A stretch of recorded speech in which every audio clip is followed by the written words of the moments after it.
Assalomu alaykum hurmatli tinglovchilar. Bugun sizlar bilan displey sistemalar va qo'lboy texnologiyalar mavzusini ko'rib chiqamiz. Xo'p, displey so'zi lotinchadan olingan bo'lib, tarqalmoq degan ma'noni anglatadi. Ya'ni bir modda zarrachalarni boshqa bir modda zarrachalari orasida bir tekis tarqalishiga displey sistema deyiladi. Biz displey sistemalarni umumiy ikkita qismdan iborat deb hisobladik. Ya'ni displey sistemalarni umumiy ikkita qismga bo'lish mumkin. Barcha displey sistemalar necha xil displey sistema bo'lsa ham, birinchi qism displey faza, ikkinchi qism displey metod. Ya'ni kam miqdor tarqalgan zarrachalar displey faza, nisbatan foizi ko'proq tarqalganlar demak displey metod deb qaraymiz. Displey sistemalar umuman ikkita shu katta qismdan iborat bo'ladi. Displey faza zarrachalarini o'lchamiga qarab, ya'ni katta kichikligiga qarab displey sistemalar 3 xil bo'ladi. Birinchi displey sistemamiz bu chin displey sistema, ikkinchisi esa qo'lboy displey sistema, uchinchisi esa dag'al displey sistema. Biz faza zarrachalarni o'lchamiga ko'ra displey sistemalarni 3 ga bo'ldik. Chin displey sistemalarda demak faza zarrachalarni o'lchami 1 nanometrdan kichik bo'ladi. Chin displey sistemalariga xos bo'lgan xususiyatlardan biri bu tiniq, ya'ni filtrlanadi. Filtrdan bemalol o'tadi. Pergament qog'ozdan o'tadi. Gomogen nisbatan optik jihatdan bo'sh hisoblanadi. Optik jihatdan bo'sh degani demak o'tkaza oladi. Eskirmaydigan barqaror xususiyatga ega displey sistemalar, chin displey sistemalar. Keyin chin displey sistemalarni o'zi ikkiga bo'linadi: molekulyar va ionli. Molekulyarlar ko'pincha elektrolit mast bo'lgan moddalar va erituvchidan, ya'ni muhitdan iborat bo'lgan displey sistemalar. Ion elektrolitlar bo'lishadi, demak ionli chin displey sistemalarga elektrolitlar faza zarrachalari deyishadi. Elektrolit mast bo'lganlari demak molekulyar chin displey sistemalar deyiladi. Bularga mochina, qand, glyukoz va boshqalar chin displey sistemalarni misol deb aytish mumkin. Elektrolitlarga esa tuzlar, asoslar, kislotalarning suvdagi eritmasi ionli displey sistema deb aytiladi. Chin displey sistemalarga misol qilib glyukoz eritmasi, mis gidroksid eritmalari keltirib o'tilgan. Bular optik jihatdan bo'sh, eskirmaydigan xususiyatga ega. Bular filtr qog'ozlaridan o'tadi. Qo'lboy displey sistemalar faza zarrachalarini o'lchami 100 nanometr oralig'ida bo'ladi. Misol uchun gumara, bek jelatin, oltin, kumush va boshqa moddalar eritmalari misol bo'ladi. Qo'lboy displey sistemalariga xos bo'lgan xususiyatlaridan biri demak bu tavlanadi, filtr qog'ozidan o'tadi, o'simlik membranasi va pergament qog'ozidan o'tmaydi. Heterogen hisoblanadi, yorug'lik o'tganda tindal konusini hosil qiladi. Nisbatan barqaror, vaqt o'tishi bilan esa eskirish xususiyatiga ega. Qo'lboy eritmalarga mana pomidor soki va kley misol berilgan.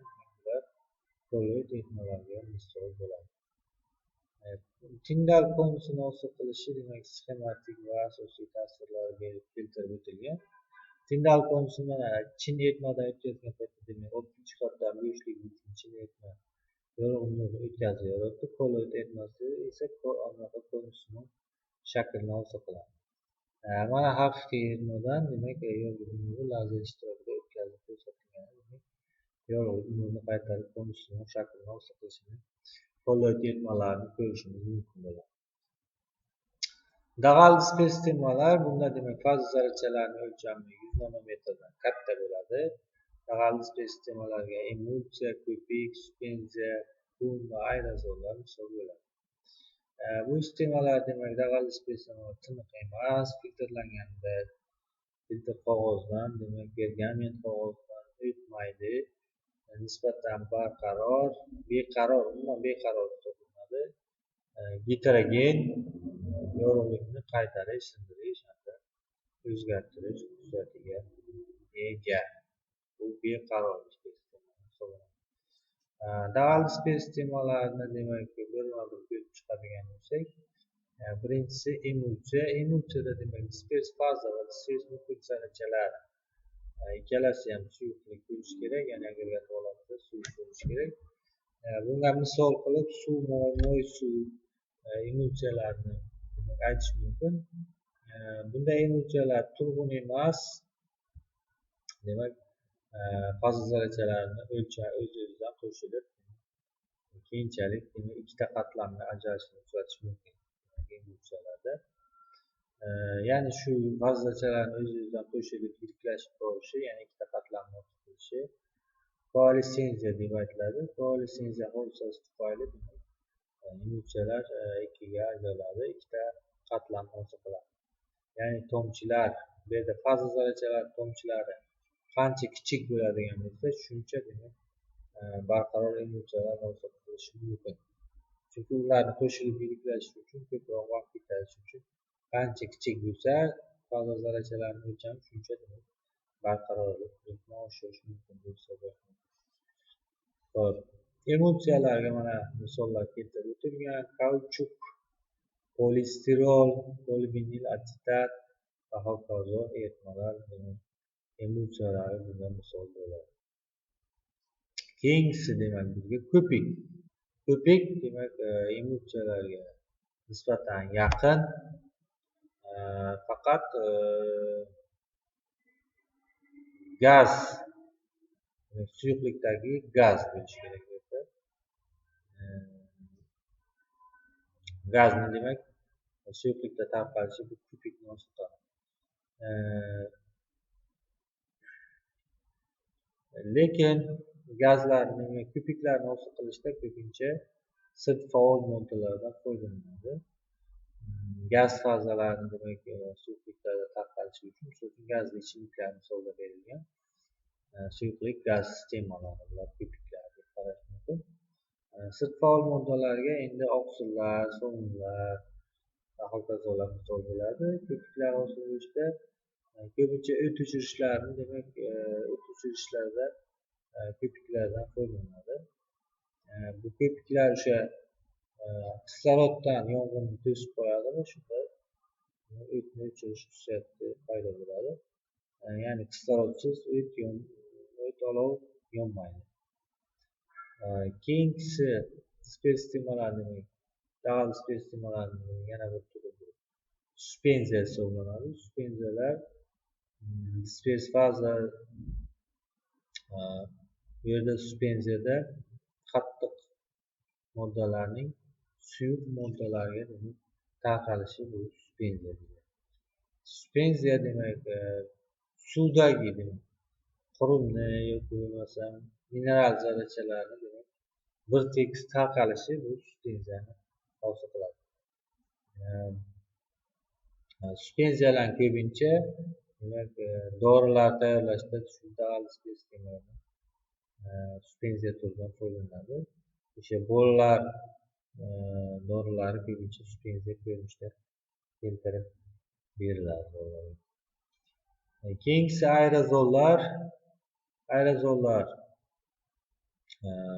bunda dispers faza gaz, dispers muhiti esa qattiq yoki suyuq moddalar bo'lishi mumkin aerozollarda. Bu ham dag'al dispersiylarga kiradi. Ko'pincha o'sha tutunlar, tuman va boshqalar aerozollarga misol bo'ladi. Aerozol ballonchalar ham bor. Dezodorantlar va boshqa aerozollar aerozollar hisoblanadi. Aerozollarga asosiy tuman, atirlar, o'sha dezodorantlar aerozollarda bo'ladi. Bundan tashqari aerozollardan qishloq xo'jaligida zarakmandalarga qarshi ham foydalanadi. Bundan tashqari harbiyda tutunli devorlar hosil qilishda aerozollardan foydalanadi. Aerozollarga mana qutuqlarni hosil bo'lishi, bir xil tarqalishi havoda yoki changli havo bu aerozolga yaqqol misol bo'ladi. Yoki mana tutunning hosil bo'lishi aerozollarga misol bo'ladi. Hop. Keyin endi biz kolloid eritmalarga qaytmoqchimiz. Chunki dag'al sistemalar ichida eng ko'p ahamiyatga ega bo'lganisi bu kolloid eritmalar hisoblanadi. kolloid etmalar yoki zo'llar ham deb aytiladi. Kolloid etmalarni demak bizda erituvchisi agar faza suv bo'lsa gidrozol, spirt bo'lsa alkazol, benzol bo'lsa benzazol va alkazollar deb ham yuritilishi mumkin.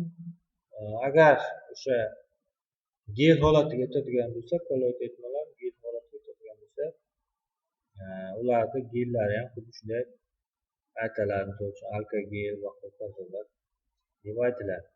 Ko'pincha bu gellar turli xil maqsadlarda foydalaniladi. Misol uchun alkogellar ko'pincha antiseptik vositalar sifatida ishlatiladi. Oziq-ovqat sanoatida ham gellardan ishlatamiz. Mana xolodez yoki jelelar tayyorlanadi. Ko'pincha kolloid etmalarni demak faza va muhit orasidagi ta'sirlashuv kelib chiqib ikkiga bo'linadi. Leofob va leofil kolloid etmalarga bo'linadi. Qachon biz leofob deymiz, qachonki ta'sirlashishlar mexanizmlari kam bo'ladigan bo'lsa leofob deb aytiladi. Ya'ni qo'shilmaydi bir-biriga. Leofil bo'lsa yaxshiroq, demak bir-biriga ta'sirlash mexanizmlari ko'proq va barqarorligi yuqori. Leofob kolloid etmalarga oltin, kumush, temir va boshqa metall zolllari suvdagi etmalari misol bo'ladi. Leofilga esa kraxmal, oqsil, erik yelimi va hokazo mana shularning suvdagi etmalari misol bo'lishi mumkin. Kolloid etmalarni demak ikki xil usul bilan umumiy olish mumkin. Dispergerlash va kondensatsiya usullari bilan olish mumkin. Dispergerlash usuli bu ko'pincha qattiq zarrachalarni demak kichraytirib 100 nanometrgacha erishib zarrachalar o'lchami keyin muhitga bir tekis tarqatib dispergerlash usuli bilan olish mumkin yoki bo'lmasa kichkina ion darajasidagi zarrachalarni demak gidroliz yoki boshqa oksidlanish qaytarilish reaksiyalari usullari orqali 100 nanometrgacha kattalashtirib demak kondensatsiya usulini olish mumkin. Va ikki xil kolloid etmalarni umumiy olish usuli bor. Dispergerlash hamda kondensatsiya usullari hisoblanadi. Endi kondensatsiya usulida reaksiyalar ishtirokida olish bo'ladigan bo'lsa, birinchisi bu almashinish reaksiyalari. Misol uchun kumush yodid dolni olmoqchi bo'lsak, kumush nitrat kaliy yodid ishtirokida demak ta'sirlashtiriladi. Shunda demak kumush yodid zoli hosil bo'ladi. Kumush yodid zolida demak agar kumush nitrat miqdori ko'p miqdorda olinadigan bo'lsa, potensial belgilovchi ion kumush, adsorpsion qavati nitrat, diffuzion qavati nitrat ionlaridan iborat. Va mana shunday ko'rinishda granula va mitsellalar. Demak bularni mitsellasi dastlabki mahsulotlarga bog'liq. Kumush nitrat yoki kaliy nitrat, kaliy yodid miqdoriga demak bog'liq. Kumush demak yodidni kumush nitrat miqdori ortiqcha bo'lgandagi mitsellasining tuzilishi keltirib o'tilgan umumiy holatda sxematik ko'rinishda mitsellani shunday tasavvur qilish mumkin. Demak yadro qismida kumush yodid joylashgan bo'ladi. Keyingi demak xuddi shu kumush yodid mitsellasini olishda kaliy yodid ortiqcha olingan bo'lsa, unda demak mitsellani tuzilishi tubdan o'zgaradi. Yadro vazifasida kumush yodid potensial belgilovchi ion tarkibida yod adsorpsion qavatda esa kaliy, diffuzion qavatda ham kaliy ionlari joylashgan bo'ladi. Demak granulani mana shu 3 ta ion belgilab beradi. Mitsellani ham tuzilishi mana shunday ko'rinishda bo'ladi.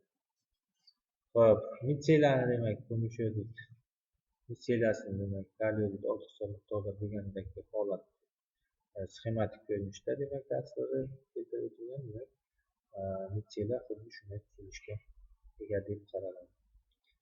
Xo'p, demak bugungi demak sizlar bilan ko'rmoqchi mavzu ya'ni kolloid etmalar va dispersimalar mavzusi shulardan iborat.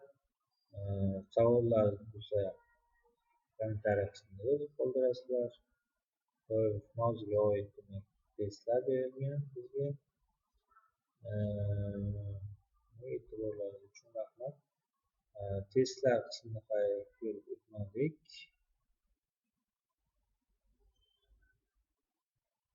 Bugun sizlar bilan ko'rmoqchi bo'lgan mavzumiz mana shulardan iborat bo'lgan tayyorlab kelgan mavzularimiz. Savollar bo'lsa keyinchalik yozib qoldirasizlar. E'tiborlaringiz uchun rahmat. Sog' bo'linglar.